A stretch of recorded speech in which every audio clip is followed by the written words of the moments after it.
Gracias, Señor, por esta reunión. Te pedimos, Señor, tu presencia con nosotros, Señor.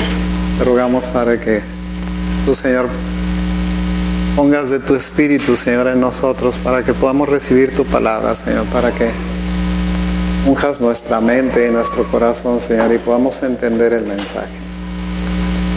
Bendícenos, Señor, bendícenos en este día.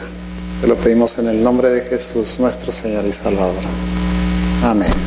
Pueden sentarse, hermano.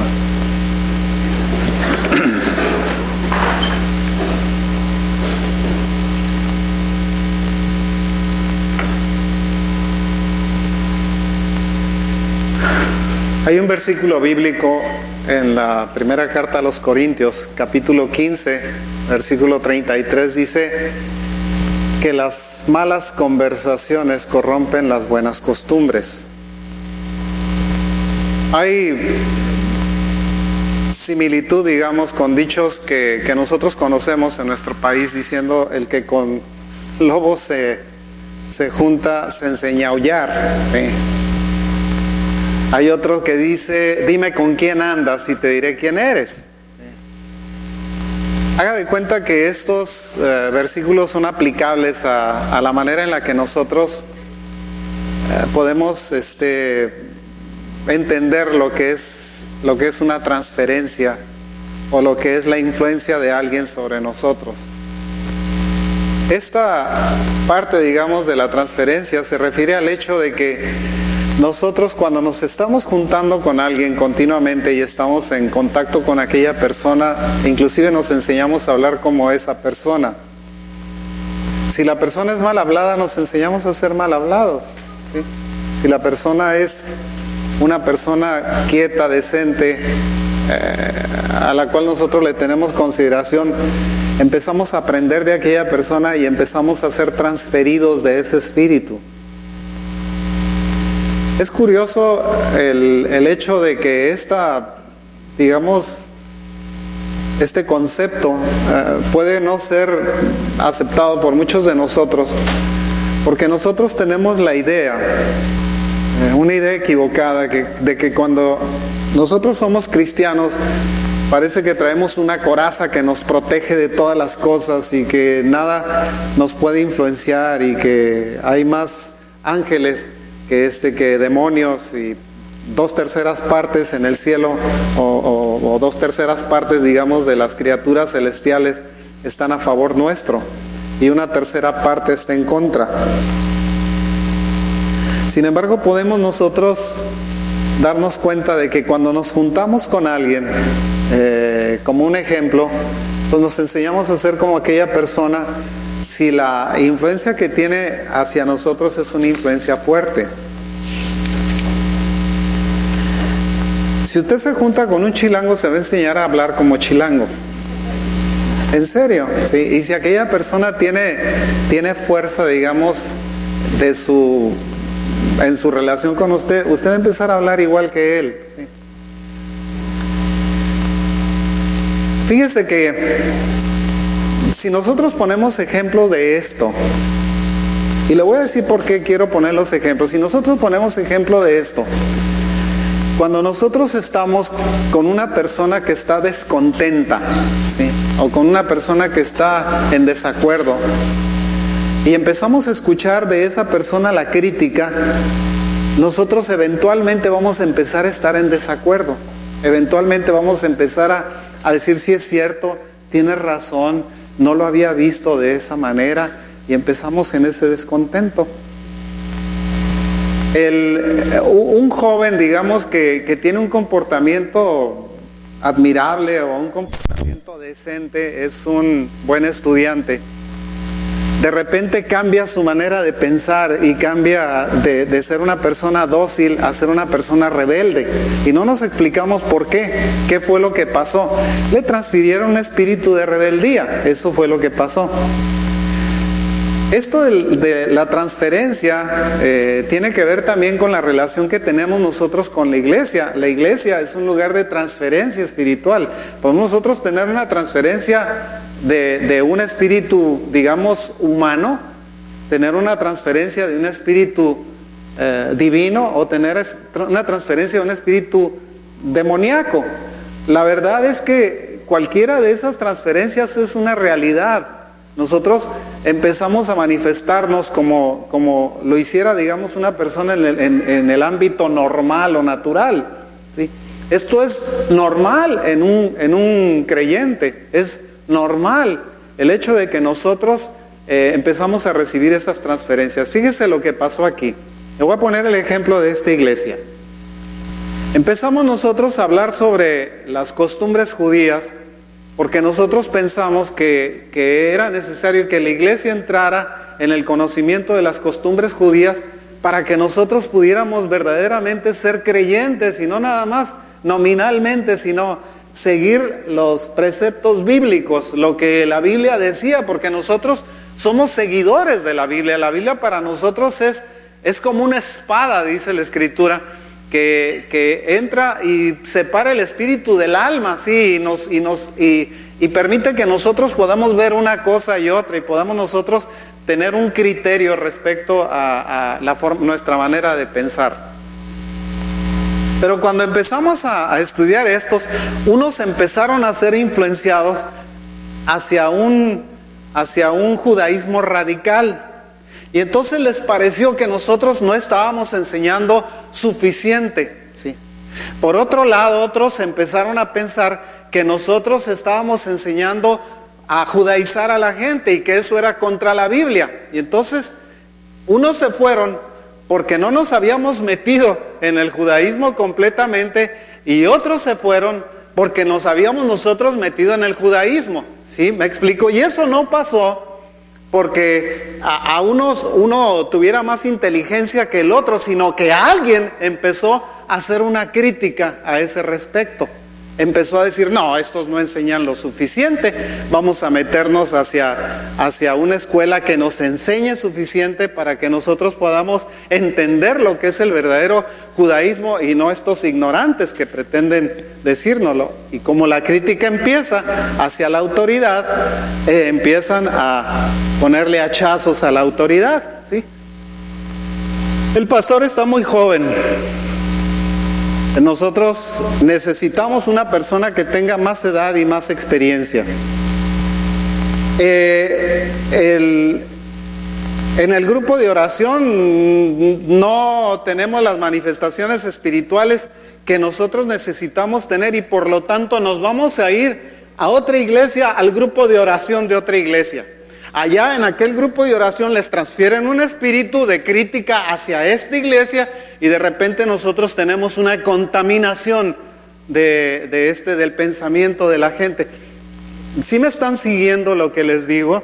Nosotros podemos recibir críticas, aceptar esas críticas y convertirnos en críticos también, ¿sí? ¿Por qué? Porque un espíritu nos ha sido transferido de crítica. Un espíritu de descontento nos ha sido transferido. El diablo es una realidad en la iglesia y la lucha mayor que tiene el diablo es aquí precisamente, en la iglesia, dentro de la iglesia, no afuera. Afuera los tiene agarrados. Aquí es el problema, aquí es donde se lleva a cabo la lucha y aquí es donde nosotros vemos esas manifestaciones más profundamente. Imagínense ustedes que una persona tiene una manifestación demoníaca aquí. Les hablo de manifestaciones demoníacas porque nosotros anduvimos metidos en eso, ¿sí? Nos llamaban para hacer exorcismos porque nadie se atrevía a orar por una persona que estaba poseída y nosotros íbamos a hacerlo, ¿sí? Y nosotros le ordenábamos al diablo que se saliera, ¿sí? Y le decíamos que no tenía autoridad sobre aquella persona y lo echábamos para afuera. La primera vez nos tardamos 4 horas. 4 horas recibimos insultos, silencios, problemas, porque aquella persona estaba poseída, no comía, no hablaba.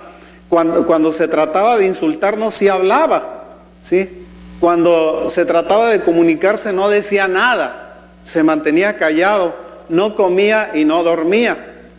Y nos lo llevaron a nosotros para que nosotros nos hiciéramos cargo de él, porque lo iban a meter en un manicomio.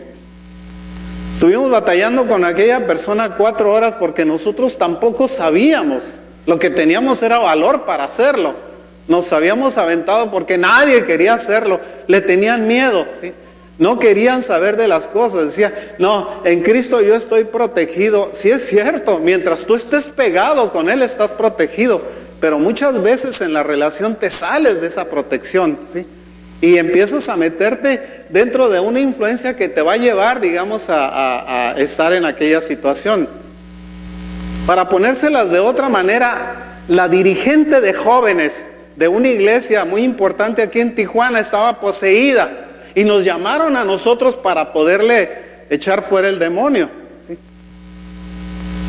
Era la líder de jóvenes de una iglesia, era la persona que les imponía las manos, era la persona que estaba a cargo de esos jóvenes y ella estaba responsable de aquello y estaba poseída. Se les puede resultar increíble esto, pero es una realidad, ¿sí?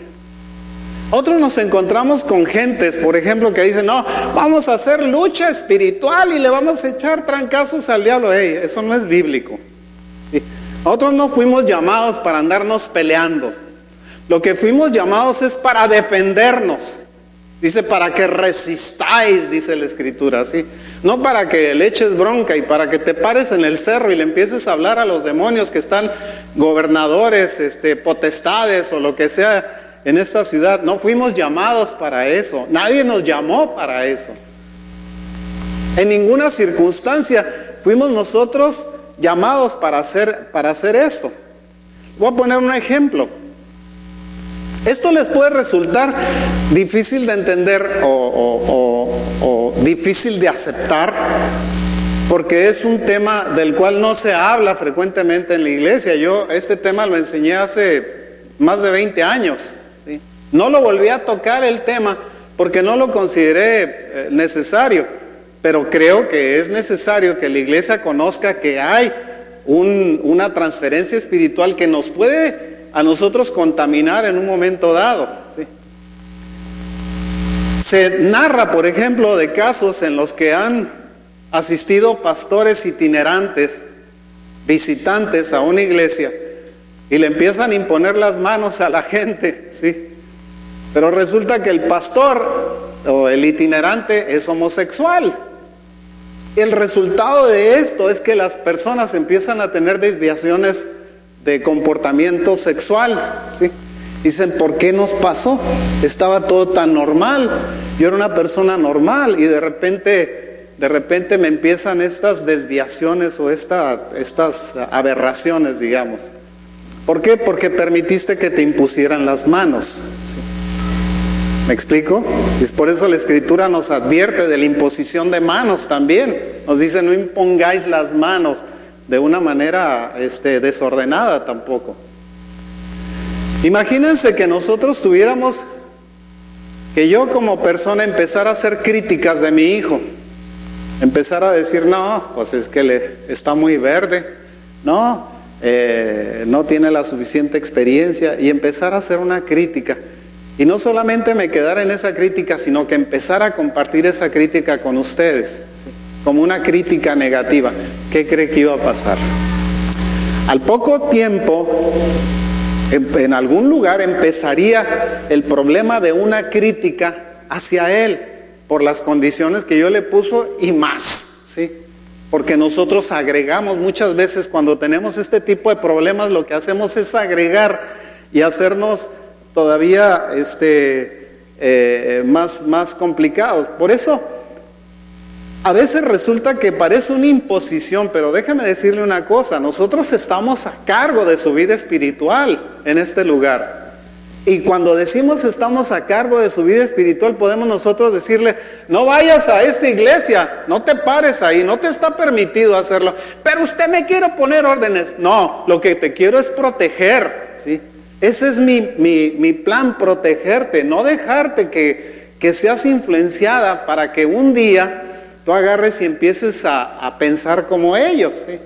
Porque si empiezas a pensar como ellos, te vas a sentar a un lado de los que están aquí y les vas a empezar, no, pues allá está la cosa re suave, está re bonito, tenemos calefacción, tenemos aire acondicionado, tenemos alfombras, nos podemos tirar en el piso, no hay problemas con los jóvenes, los jóvenes tienen una discoteca ahí en donde hacen de las suyas y bueno, y empieza a plantearle las cosas de una manera y aquella persona empieza, ay, de veras, ¿qué estoy yo haciendo aquí?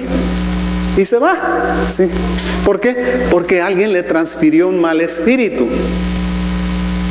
Déjeme regresarme un poquito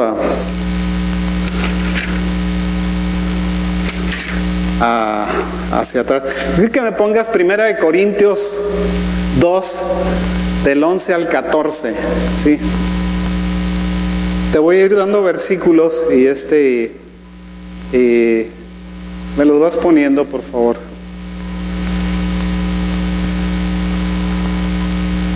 Les decía que este es un tema que para muchos tal vez no sea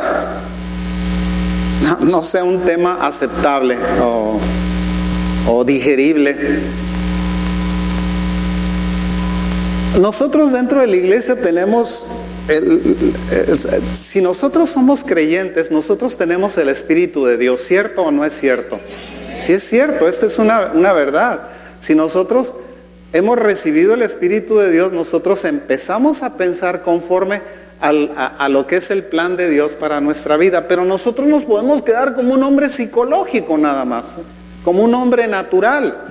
Y como hombre natural, el hombre natural dice, si yo no veo, yo no creo. ¿Por qué? Porque depende de sus 5 sentidos, ¿sí?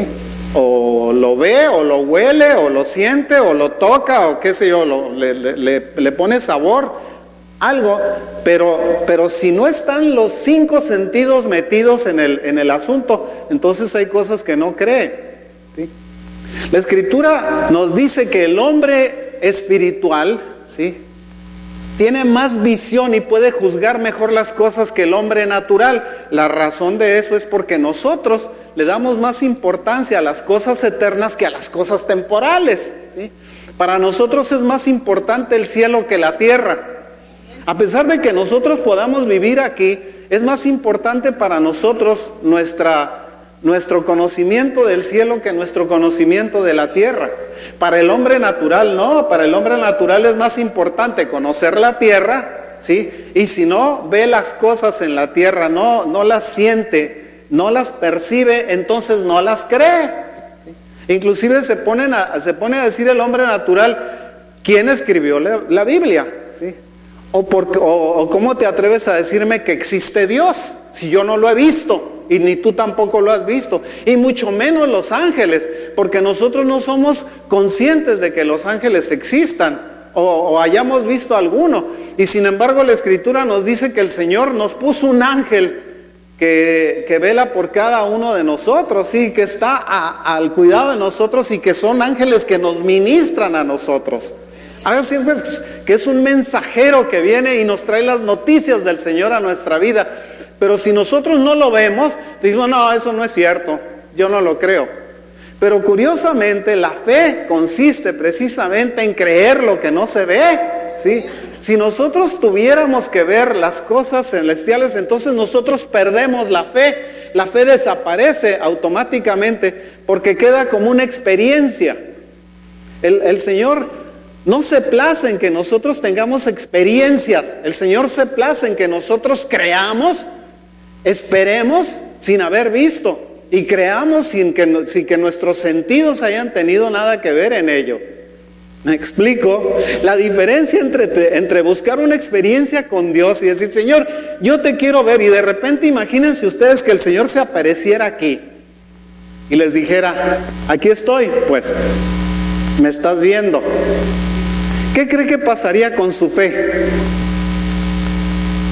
Desaparece, porque la transformó en una experiencia, ¿sí? Si nosotros nuestra fe la transformamos en experiencias, nuestra fe desaparece automáticamente, porque ya no depende de lo que no hemos visto y de lo que nosotros esperamos sin saber que existe, ¿sí? Yo creo que el Señor Jesús murió en una cruz y le pusieron una corona de espinas y lo azotaron y lo golpearon y no lo vi, pero lo creo. Esa es la diferencia. Eso se llama tener fe. Creo que hay un cielo. Jamás he estado ahí, pero creo que hay un cielo. Creo que nosotros somos peregrinos y extranjeros en esta tierra. Lo creo. Y no he estado fuera de esta tierra. Nunca he viajado a la luna. Tampoco he salido de este lugar. Probablemente haya tenido experiencias en donde el Señor me haya permitido que yo pueda ver parte del cielo, ¿sí? ¿Por qué? Porque esto es dentro de la bondad y la voluntad de Dios, ¿sí? Pero no, eso no mermó mi fe. Esa experiencia no tumbó, digamos, la parte de fe que yo pueda tener. Porque ¿quién de los hombres sabe las cosas del hombre sino el espíritu del hombre que está en él? Así tampoco nadie conoció las cosas de Dios sino el espíritu de Dios, ¿sí? O sea, la parte pues es hasta el 14 ahí. Y nosotros, dice, no hemos recibido el espíritu del mundo sino el espíritu que proviene de Dios, para que sepamos lo que Dios nos ha concedido. Lo cual también hablamos, no con palabras enseñadas por sabiduría humana, sino con las que enseña el Espíritu, acomodando lo espiritual a lo espiritual, ¿sí? Y el 14 dice, pero el hombre natural no percibe las cosas que son del Espíritu de Dios, porque para él son locura y no las puede entender, ¿sí? Porque se han de discernir espiritualmente. Ve que hay una diferencia entre ser nada más nominalmente un creyente y ser espiritualmente un creyente. Cuando nosotros espiritualmente somos creyentes, nosotros estamos dependiendo, digamos, de lo que el Señor nos enseña por un lado y lo creemos, ¿sí? Sin ponerle cortapisas ni decir esto sí lo creo y aquello no lo creo, porque entonces cuando nosotros le ponemos peros a la Escritura, bájale tantito, ¿sí? Cuando le ponemos peros a la Escritura, lo que hacemos nosotros es que nos estamos convirtiendo en hombres naturales. Estamos volviendo a nuestra naturaleza, sencillamente. No estamos actuando espiritualmente, estamos actuando en forma natural o en forma psicológica.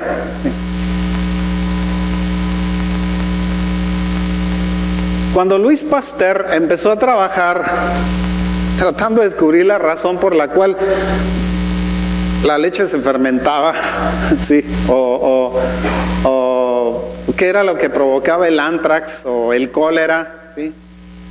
Muchos de los hombres científicos de su tiempo lo criticaron y estuvieron en contra de él y le dijeron que estaba loco y que era un ilusionista y que cómo una cosa tan pequeñita que andas buscando puede ejercer, digamos, poder sobre nosotros o sobre las cosas grandotas que vemos. ¿Por qué? Porque se convierten otra vez en hombres naturales. Pero él iba más allá. Él pensaba que había algo que cambiaba la estructura de las cosas y empezó a investigar esta estructura hasta que descubre en el microscopio. Y en el microscopio él puede ver que efectivamente existe un mundo, digamos, que no está a la vista del hombre. Lo que hizo fue meterse sencillamente en un mundo que imaginó, ¿sí? Haga de cuenta que él dijo, tiene que haber algo que provoca que la leche se fermente, algo que provoca que se agria o algo que provoca que se pudra. Algo está pasando, ¿sí? Y no sabemos qué es. Y entonces empieza a investigar y esa investigación lo lleva a descubrir. Y cuando determinan, digamos, la existencia de un mundo que hasta ese tiempo no era visible porque no existía el microscopio, entonces empiezan a darle valor, ¿sí? Pero no faltó quien dijera que estaba inventando cosas, ¿sí? que era un soñador. Haga de cuenta que lo mismo ocurre dentro del mundo espiritual. Cuando nosotros hablamos, digamos, del mundo espiritual y un hombre natural nos escucha, nos dice que estamos locos. No, hombre, estás loco, estás soñando. Eso no existe, eso no es cierto. La otra vez una persona me dijo, no, dices que la Escritura tiene muchas contradicciones, me dice. Y le digo yo, dime una sola. Y entonces acepto que la Escritura esté equivocada. Dame una. Y se quedó patinando. No me digas lo que dijo fulanito o menganito, que son unos incrédulos. Dame una contradicción que tenga, una sola. Y me basta, porque con una contradicción yo echo para abajo toda la Escritura. No vas a encontrar ninguna. ¿Por qué? Porque tú lo quieres ver como hombre natural. Y yo te estoy hablando como un hombre espiritual, ¿sí? Cuando te hablo como un hombre espiritual, entonces yo te estoy hablando de cosas que tú no entiendes y que no crees, ¿sí? Y que no quieres creer porque no te conviene creer o porque te molesta creerlo. La otra vez leía yo una notita que salió ahí en Facebook que decía, a la gente no le cuesta trabajo creer en unicornios y creer en haditas y cosas de esas. No lo critican, no dicen nada, pero en cuanto les hablan de Dios a muchos hombres naturales, inmediatamente se ponen así, porque el propósito del diablo es desconocer la existencia de Dios y negar esa existencia. Y esa influencia hace que el hombre natural persista, digamos, en su negación. Si usted conoce una gente que es borracho, que es parrandero y que es peleonero y que es mal hablado y que tiene todas las malas cualidades que puede, los defectos que pueda tener un hombre, y se empieza a juntar con él y empieza a hablarle diferente y empieza a hacer una influencia para aquella persona, de repente aquella persona ya no habla como antes. Cuando una gente se convierte, deja la borrachera y dejan los pleitos y dejan las malas palabras y dejan todas esas cosas. ¿Por qué? Porque este buen espíritu, digamos, ha sido transferido en él. Y ese buen espíritu transferido en aquella persona hace que aquella persona cambie en sus actitudes, en su manera de pensar, en su forma de comportarse, en sus expresiones, en sus pláticas, en diferentes cosas, ¿sí? Cuando usted es un creyente, no va a faltar quien le invite un trago.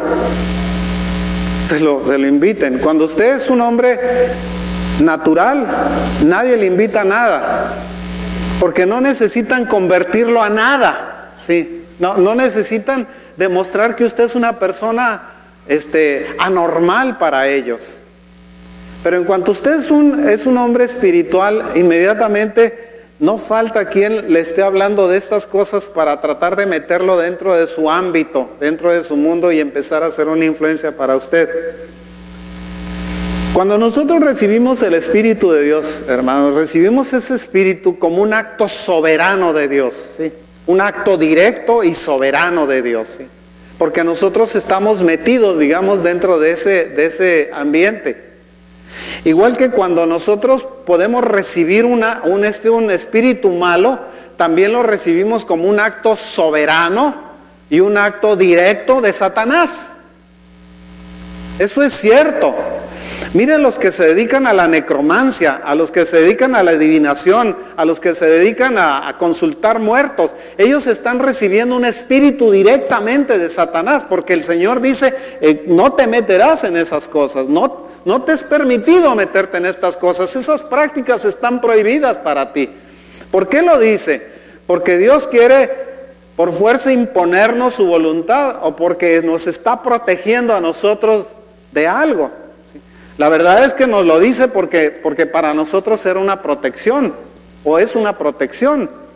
Y nosotros debemos de obedecer esas leyes, porque esas leyes protegen nuestra vida, protegen nuestro espíritu, protegen nuestro ser, ¿sí? Tanto nuestra alma como nuestro cuerpo, como nuestro espíritu lo protegen esas leyes. Y esas leyes nosotros debemos de seguirlas para no caer, digamos, en los errores del hombre natural, a quien no le importa. Ay, no, manito, tú no entiendes que para mí meterme en una iglesia de este tipo y meterme en una iglesia de aquel tipo, irme con los budistas o con los confucionistas o con los brahmanistas, me da lo mismo, porque yo no creo en Dios. Cuando nosotros somos verdaderos creyentes decimos, no, porque yo me contamino haciendo tales cosas, ¿sí? Yo voy a aceptar un espíritu que es un espíritu contrario, digamos, a lo que Dios espera de mí. Y me voy a transformar. Entonces, para mí está prohibido hacerle al yoga. No le hago al yoga. ¿Por qué? Porque voy a adoptar actitudes de budista. Dice Cristo, ¿qué tiene que ver con Buda? ¿Sí? Alguien, el hombre natural dice, no, es lo mismo, son iguales, hombre, uno y otro, es la misma, él y Alá y Mahoma son iguales, ¿qué andas soñando? ¿Sí? Pero para el hombre espiritual no es aceptable. Pero si nosotros lo hacemos, nosotros nos estamos exponiendo a empezar a tener prácticas y a aceptar condiciones y situaciones que nos van a dañar espiritualmente. Resulta también importante el hecho de que cuando nosotros hablamos de estas cosas que el hombre natural no puede entender y tampoco puede aceptar, y por desgracia muchos que se dicen cristianos tampoco lo aceptan, y esa es una desgracia, ¿sí? El otra vez les ponía el ejemplo de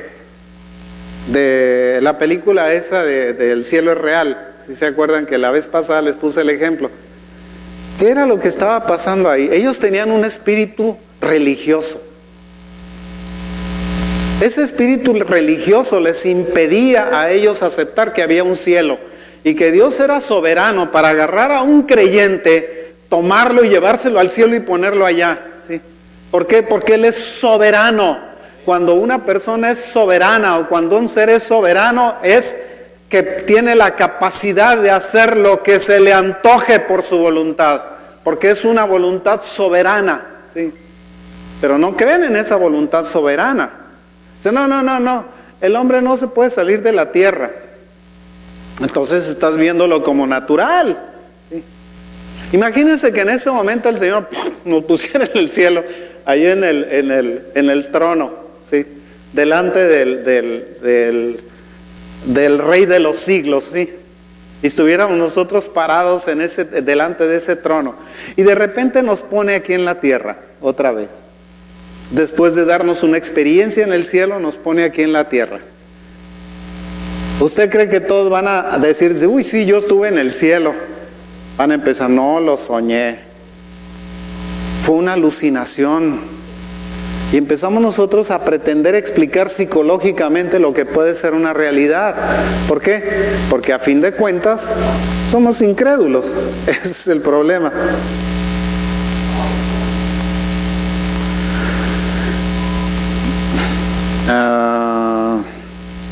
Segunda de Corintios 4:18.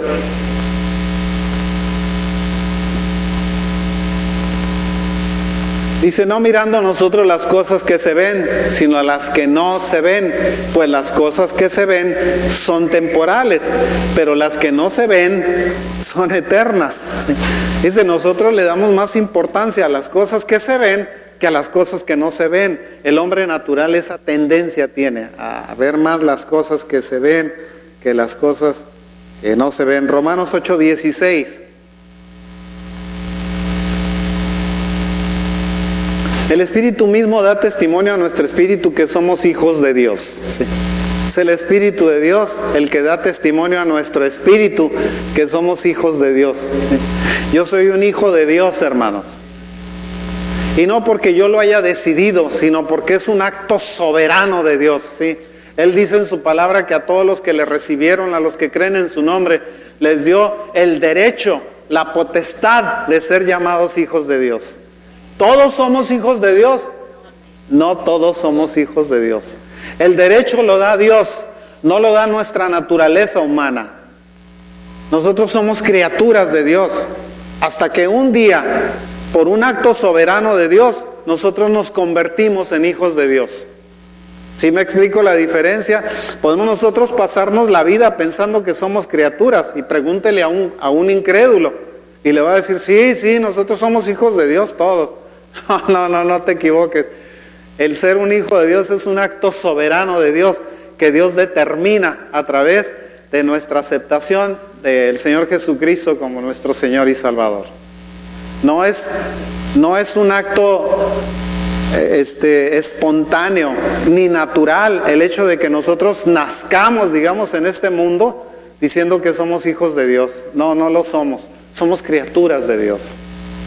Nos convertimos en hijos cuando aceptamos a Cristo como nuestro Señor y Salvador. Eso es lo que dice la Escritura. No es un invento de hombres. Y es que otra vez es una ley, y es una ley espiritual, ¿sí?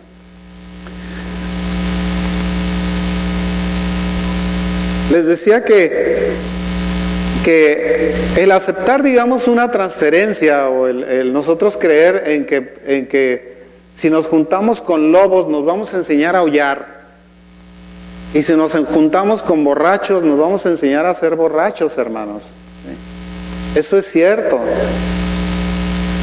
Por eso la vez pasada les había puesto el ejemplo de que un buen padre no deja que su hijo vaya a la casa de un maleducado. ¿Por qué?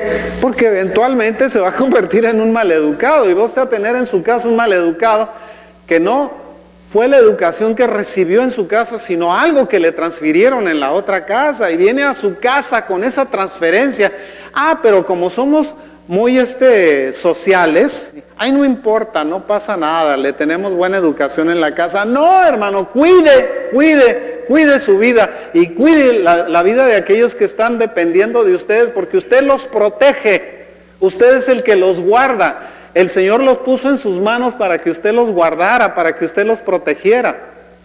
Si alguien le enseña algo malo, tiene usted que entender que eso malo que aprendió no lo aprendió de usted. Alguien se lo dijo, alguien le metió la influencia, alguien lo hizo cambiar.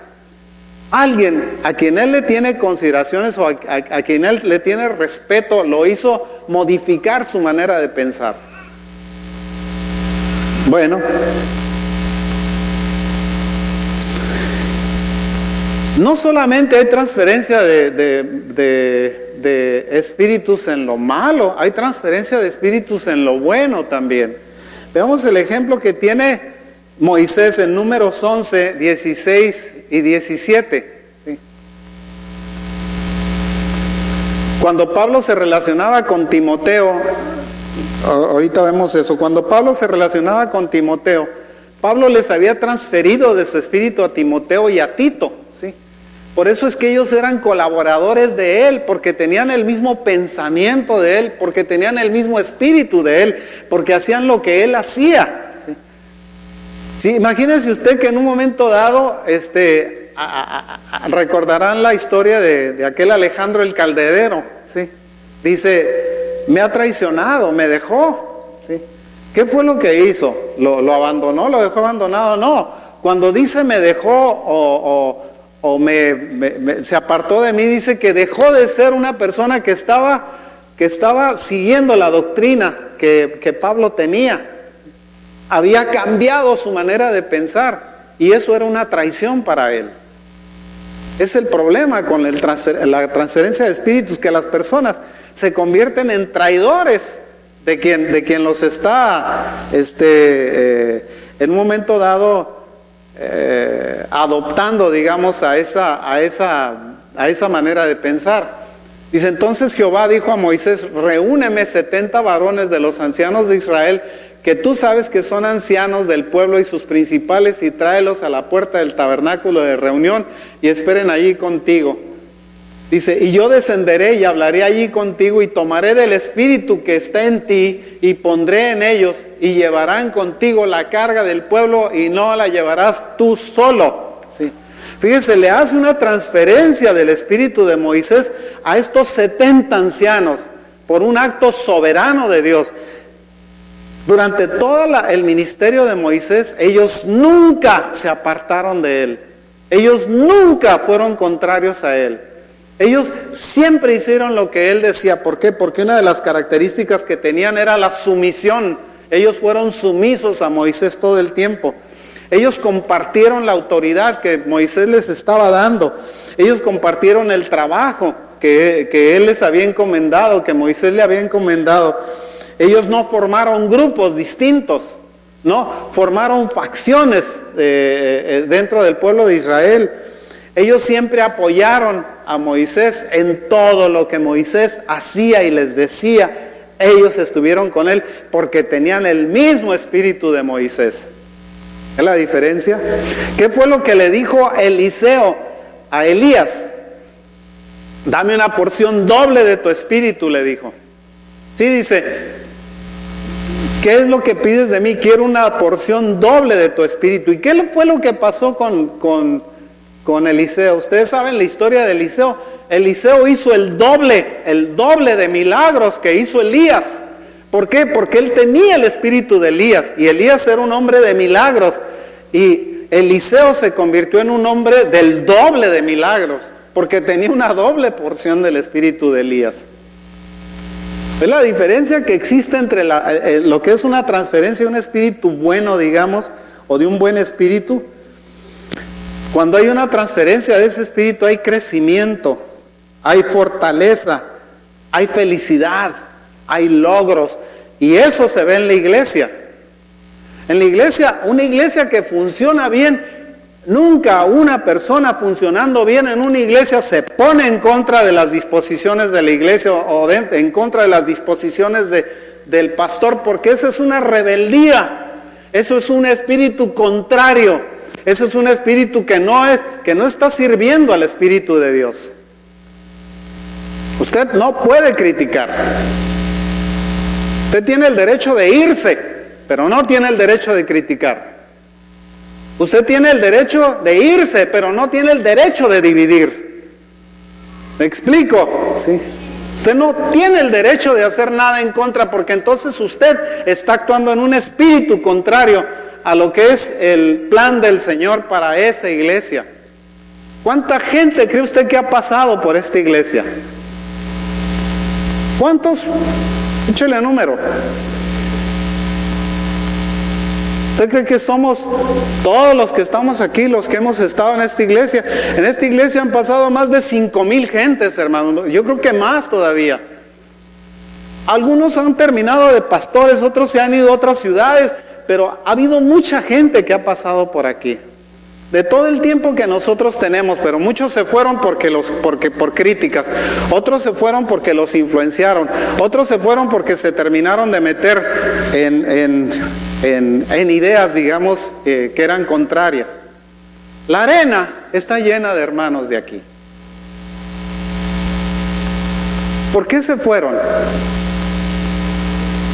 ¿Cuál fue la razón? Piénsenle. Porque son más liberales, hermanos. En la fe del Señor, digamos, nosotros no estamos autorizados a ser liberales y hacer lo que se nos antoja. Es cierto que cometemos errores, pero tenemos un Dios que es misericordioso y clemente, al cual nos podemos nosotros acercar y decirle: perdóname, Señor, me equivoqué, cometí un pecado, te he ofendido a ti. Y el Señor nos dice: si tus pecados fueran rojos como la grana, dice, yo los tornaré en blanca lana. Y si fueran rojos como el carmesí, dice, los haré como la nieve. ¿Sí? Entonces los voy a convertir en blancos. De tus pecados no me acordaré ya más, los echaré en el fondo del mar y nunca volveré a saber de ellos, dice. ¿Sabe qué? El diablo sacó fotocopias, dicen, y nos muestra las fotocopias en nuestra cara y nos dice: tú no tienes la dignidad para hacer esto, para hacer aquello. ¿Sí? Pero si nosotros confiamos en la palabra de Dios, nosotros podemos caminar conforme a lo que es el plan de Dios para nuestras vidas.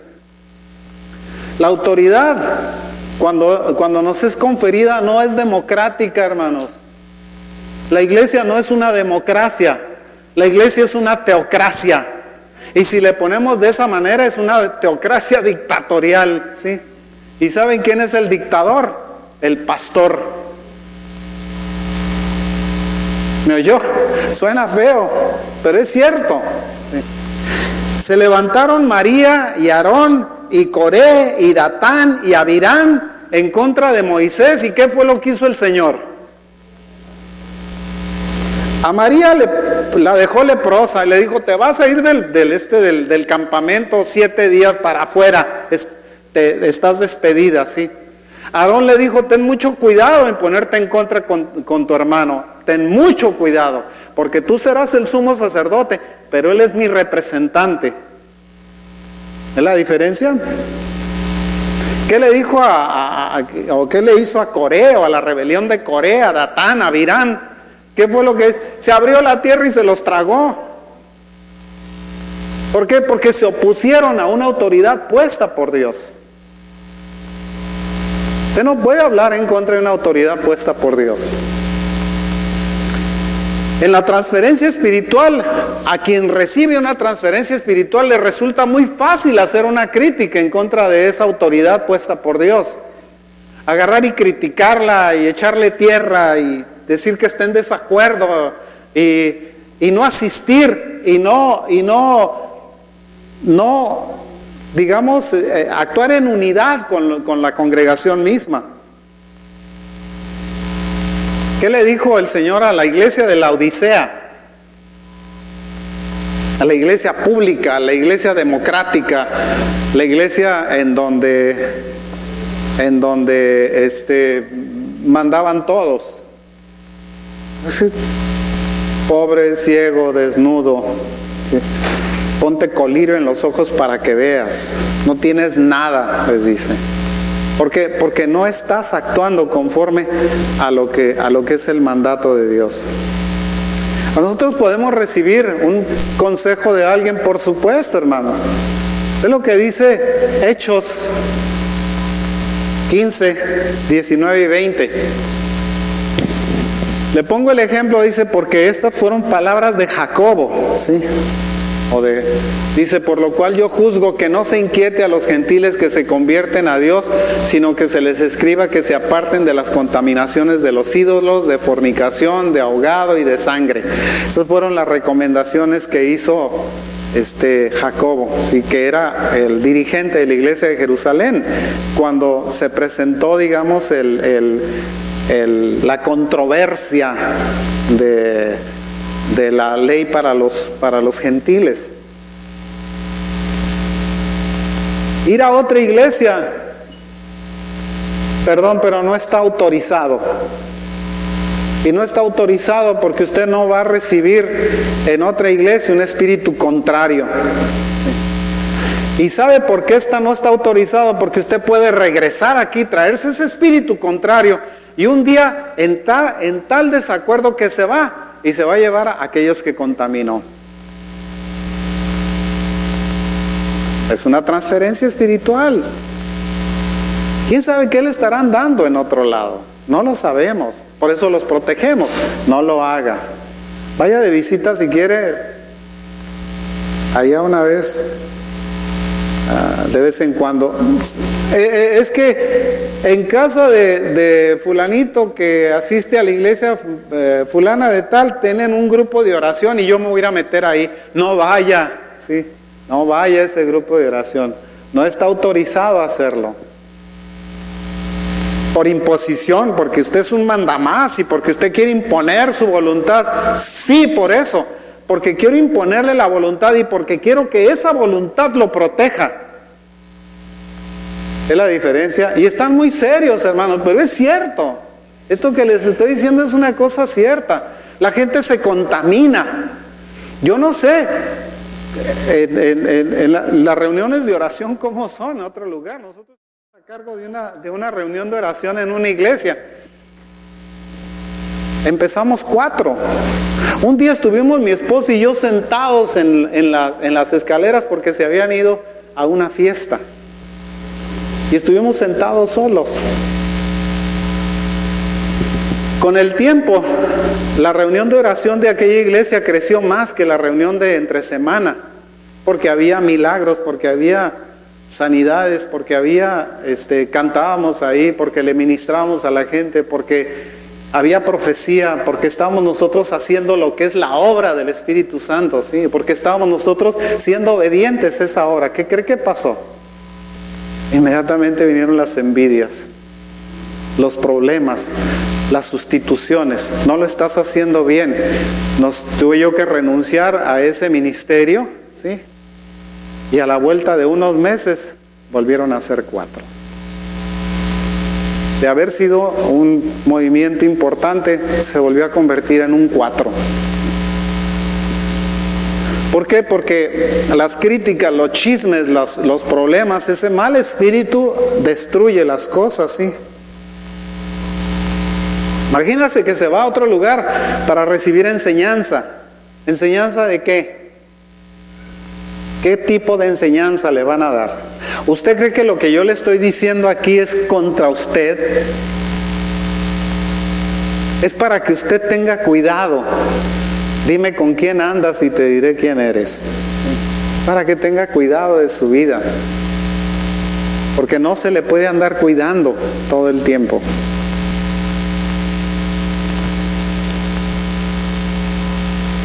Muchas gentes están en contra de las actividades de una iglesia a la que pertenecen. Se ponen en contra de esas actividades. Se ponen en contra de la disposición de los planes o de lo que se haga. Están en contra, están molestos. Hay ancianos en contra, hay copastores en contra, que lo único que buscan es dividir y llevarse un grupo de gentes. Visitantes con otro espíritu. A mí me pasó, hermanos. Yo era pastor de la iglesia de Yuma, ¿sí? Teníamos nosotros cerca de 300 gentes asistiendo a la iglesia. Les dábamos enseñanza en la mañana. A mediodía teníamos nosotros un culto y en la tarde teníamos otro culto, ¿sí? Terminábamos el culto de la tarde a las 8 de la noche y a esa hora me regresaba a Tijuana. Me venía de Yuma para Tijuana. Era un trabajo de todo el día. Y un día, una persona de nombre Luis López, lo voy a decir porque no lo conocen, se presentó diciéndome que Dios le había dicho que él era el copastor. Y le dije yo, pues cuando me lo diga a mí, entonces lo vas a hacer. Pero antes de eso ya había visitado a 2 o 3 gentes y llegaba y les daba profecía y les hablaba bonito y les, tú vas a ser un gran hombre y tú vas a ser una gran mujer y tú esto, y se lo creían. Entonces cuando yo me rehusé a aceptarlo a él como el copastor que él decía ser, ¿sí?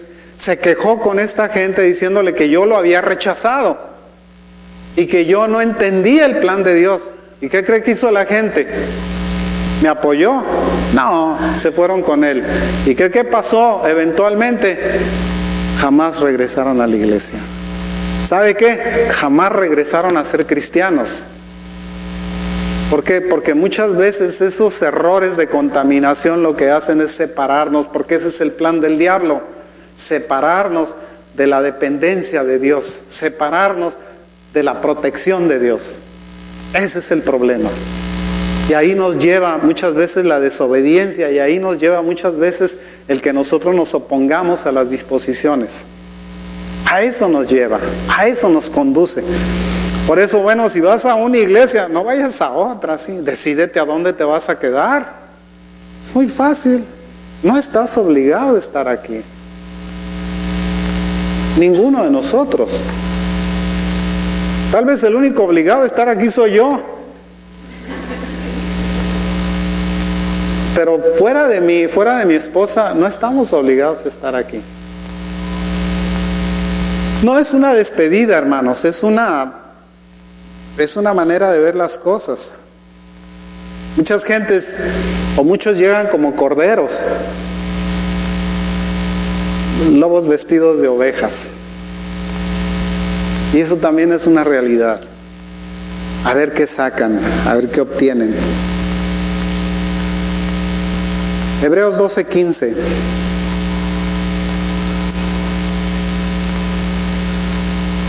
Mirad bien, no sea que alguno deje de alcanzar la gracia de Dios, que brotando alguna raíz de amargura os estorbe y por ella muchos sean contaminados.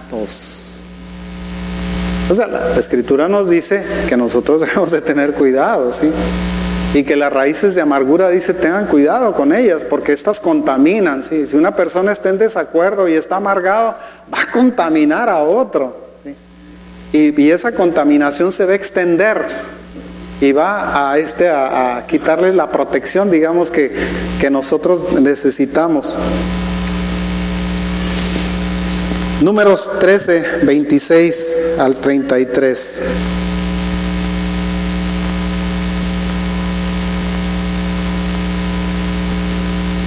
Cuando llegaron la nación de Israel, antes de cruzar el Jordán, Moisés envió a 12 espías a que fueran a ver la tierra que Dios les había prometido que iban a tener. Cuando regresaron, dice, y anduvieron y vinieron a Moisés y a Aarón y a toda la congregación de los hijos de Israel en el desierto de Parán, en Cádiz, y dieron la información a ellos y a toda la congregación y les mostraron el fruto de la tierra. ¿Sí? Síguele. Y les contaron diciendo: nosotros llegamos a la tierra a la cual nos enviaste, la que ciertamente fluye leche y miel, y este es el fruto de ella. Llevaron unas uvas grandotas, un racimo que apenas lo podían. Mas el pueblo, fíjese, primero dicen una cosa positiva. El diablo así le hace. Cuando en la tentación del desierto, está en Mateo 4, que le hace al Señor Jesús, el diablo le dice al Señor Jesús: lánzate, que el Señor enviará a sus ángeles para que tu pie no tropiece con piedra. Le dijo una verdad, ¿sí? Pero no se la dijo completa. Y eso es lo que hace el enemigo, no dice las verdades completas. Mas el pueblo que habita aquella tierra es fuerte, y las ciudades muy grandes y fortificadas, y también vimos allá los hijos de Anac. Amalek habita el Negev, y el Eteo, el Jebuseo y el Amorreo habitan en el monte, y el Cananeo habita junto al mar y la ribera del Jordán.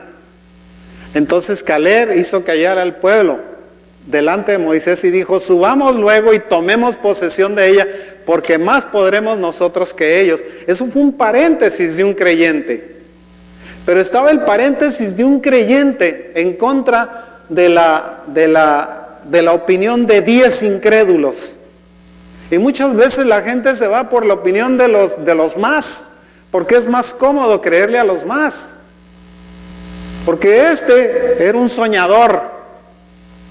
Visto a los ojos de los israelitas, Caleb era un soñador.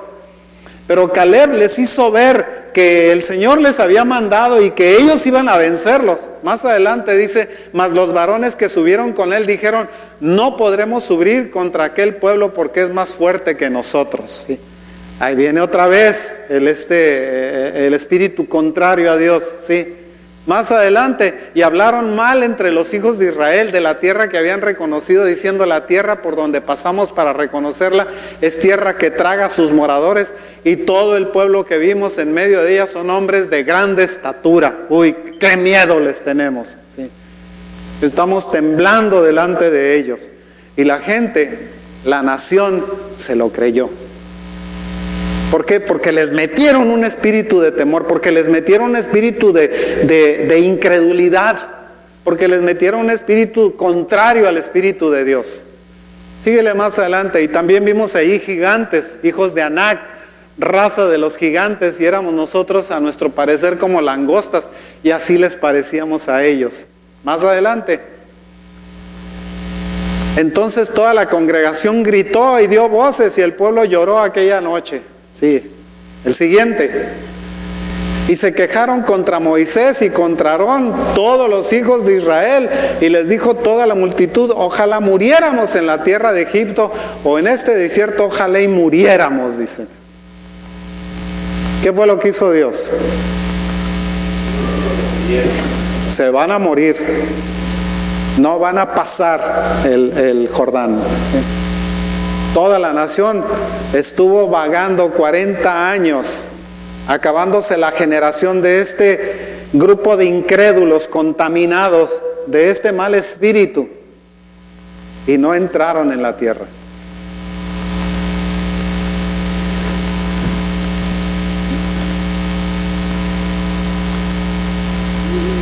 Si vas a Números 14:24, Fíjense lo que les digo del espíritu. Pero mi siervo Caleb, por cuanto hubo en él otro espíritu. Fíjense lo que dice el Señor. Pero a mi siervo Caleb, por cuanto hubo en él otro espíritu y decidió ir en pos de mí, yo le meteré en la tierra donde entró y su descendencia la tendrá en posesión. ¿Sí? Esa es la diferencia que hizo el espíritu de Caleb y el espíritu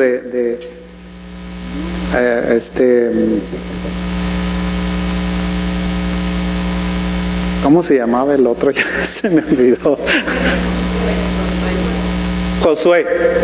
Sí.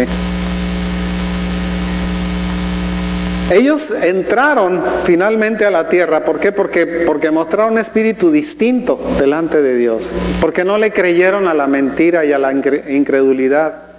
Porque no fueron contaminados por un espíritu distinto del que el Señor trató de ponerles a través de enseñarles sus manifestaciones y su grandeza y los milagros que había hecho con ellos cuando los sacó de la tierra de Egipto, los milagros que había hecho con ellos cuando los pasó por el desierto, todas las maravillas que ellos vieron, las cosas que ellos como nación experimentaron por Dios, ¿sí? No las creyeron, prefirieron creerle a un grupo de cobardes, a un grupo de mentirosos, a un grupo de incrédulos, igual que el que tienen por allá en Roma.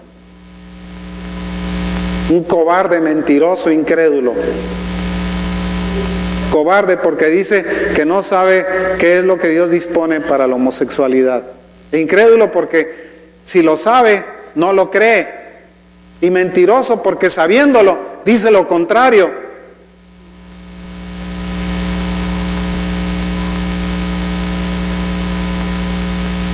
Espero que no haya caballeros de Colón aquí.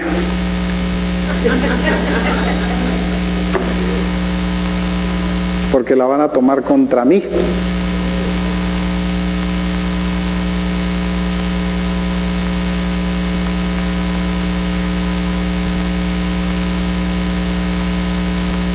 En esta determinación o en esta, digamos, balance que nosotros tenemos como creyentes, en donde o nos hacemos del lado de Dios o nos hacemos del lado del diablo, o nos quedamos en el centro del mundo, transformándonos solamente en carne, porque ese es el problema. El hombre carnal nada más cree en la carne, ¿sí? Ojos, oídos, nariz, gusto y tacto, los sentidos con los que nosotros nos relacionamos con el mundo. Si nos quedamos en este punto, nos separamos del hombre espiritual y nos separamos, digamos, del hombre, le vamos a llamar carnal no, le vamos a llamar natural, ¿sí? Alguien que no conoce a Dios o alguien que no quiere conocer a Dios. Podemos nosotros recibir cualquier espíritu, es lo mismo. ¿Usted quién cree que gobierna este país? Espiritualmente hablando. ¿Quién cree que gobierna este país? Les voy a decir, hermanos, el diablo gobierna este país. El diablo gobierna este país. ¿Sabe por qué? Porque la bola de cobardes que están allá no son capaces de hablar de Dios. No se los permite su inteligencia, su conocimiento, su sabiduría, sus expresiones. No tenemos un gobernante que pueda decir, que podamos nosotros decir en este país que es un creyente. No hay ni uno. O no sé si por allá habrá aparecido alguno, hijo. ¿Tú sabes? Ni uno solo. Vamos 0 a 10,000. O 0 a 3 millones que tenemos que mantener. Ni un solo creyente que hable en favor de Dios. Ni uno solo.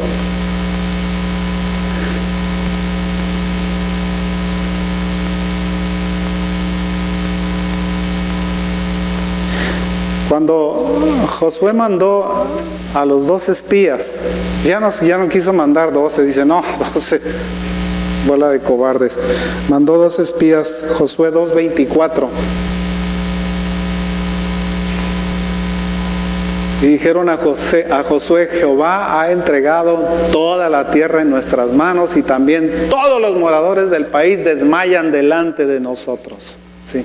Esos eran valientes, esos estaban del lado de Dios. Esos no dijeron, no, están muy grandotes, somos como langostas, nos van a hacer pedazos, nos van a matar. Uy, qué miedo tenemos, sí. Recuerde lo que dice la Escritura en Mateo 7:16, que nosotros conocemos a la gente por sus frutos. Por sus frutos los conoceréis. Podemos nosotros conocer una persona que hace críticas, una persona que provoca divisiones, una persona que está en desacuerdo. Por sus frutos los conoceréis.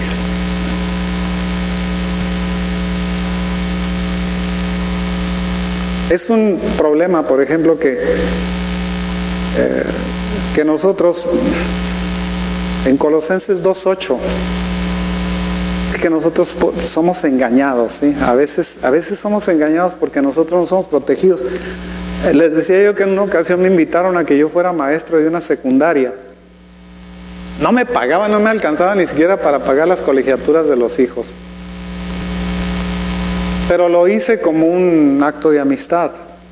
Y me llamó la atención que cuando me tocaba a mí enseñar tres materias. No era física, la otra era biología y la otra era química. Y dentro de la materia de biología venía una materia que se llamaba creacionista y evolucionista. Al creacionismo le daban 3 renglones o 2 renglones. Dios creó las cosas de acuerdo a esta teoría. Al evolucionismo le daban 3 páginas. Que fulano de tal hizo esto y que encontró aquello, pues bueno. Entonces eso a mí me chocó. Y les dije yo, no, para ser justos, les voy a dar 3 páginas de creacionismo. Y les voy a leer las 3 páginas de evolucionismo. ¿Sí? Y cuando terminemos, ustedes deciden de quién descienden. ¿Sí? Ustedes van a decidir de quién descienden.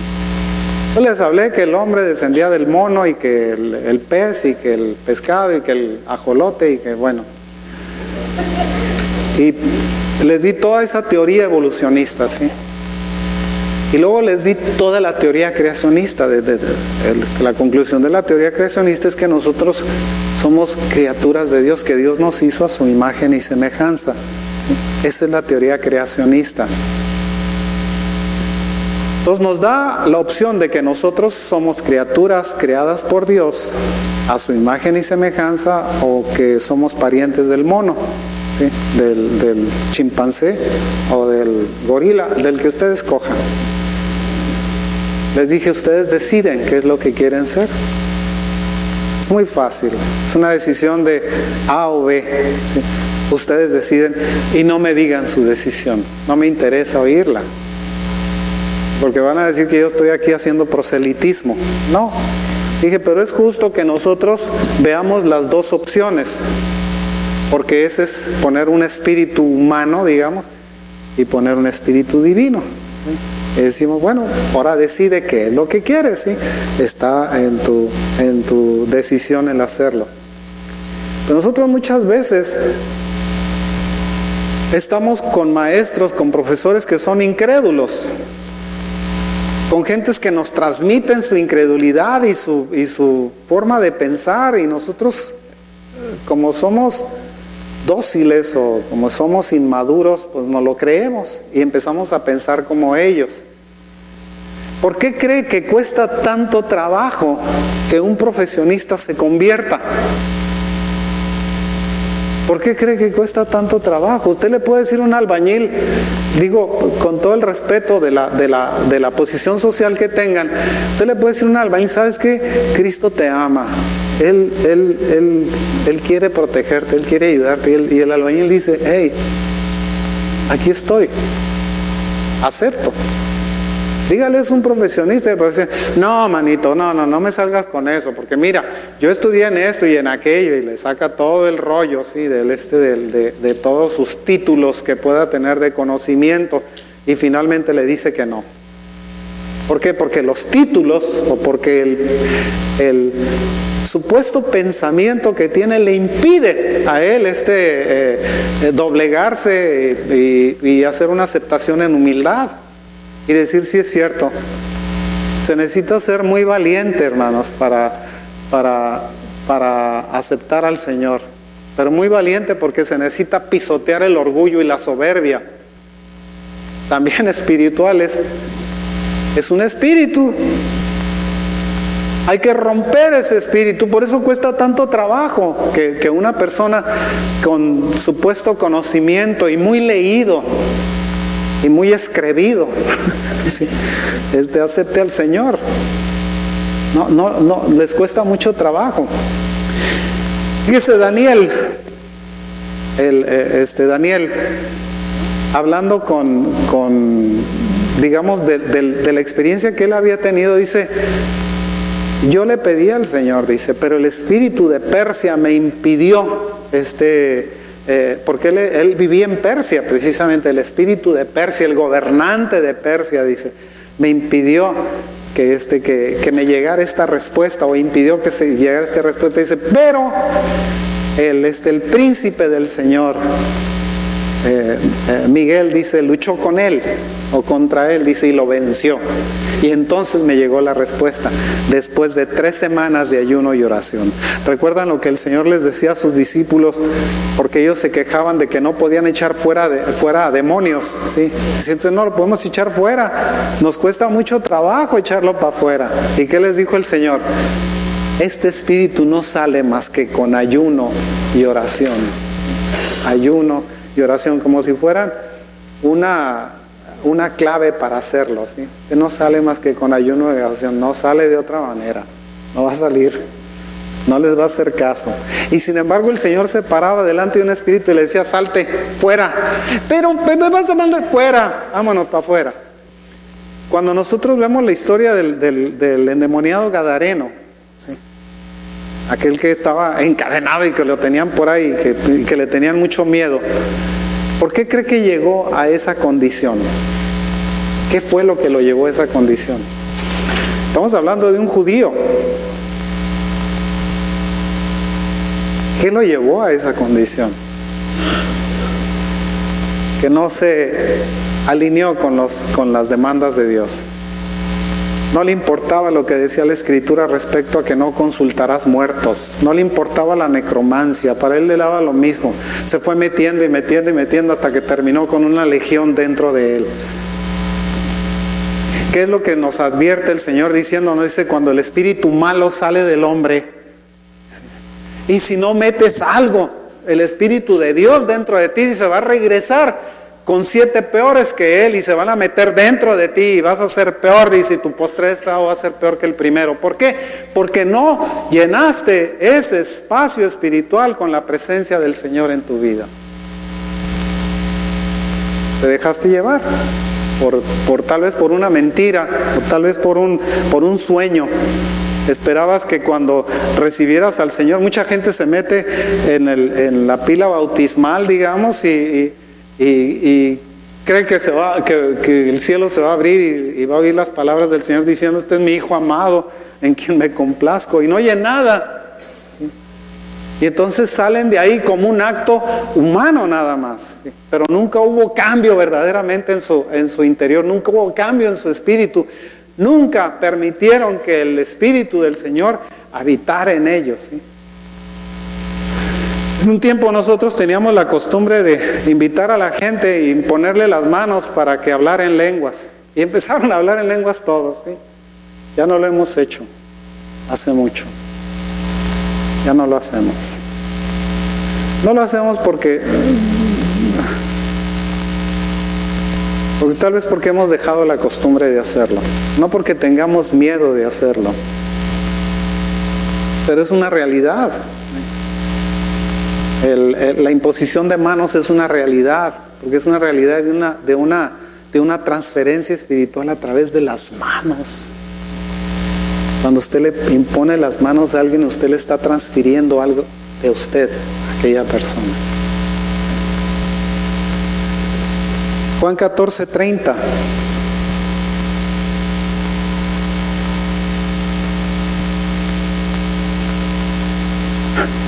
¿Ve lo que dijo el Señor Jesús? Esas son palabras del Señor Jesús. Yo no voy a hablar mucho con ustedes porque viene el príncipe de este mundo y yo con él no tengo nada, dice. Lo reconoce el Señor como el príncipe de este mundo. Lo reconoce como una presencia espiritual en la tierra, ¿sí? Y sin embargo nosotros a veces decimos, no, eso no es cierto, esos son sueños y pamplinas, ¿sí? No es cierto. Cuando yo estoy en Cristo, yo estoy protegido de todo. No, hermanito, tienes que cuidarte, ¿sí? Es que fijarte hacia qué lado te haces, a dónde vas, con quién te juntas, con quién hablas. Es que cuidarte de eso. Tienes que ser una persona muy fuerte para rechazar las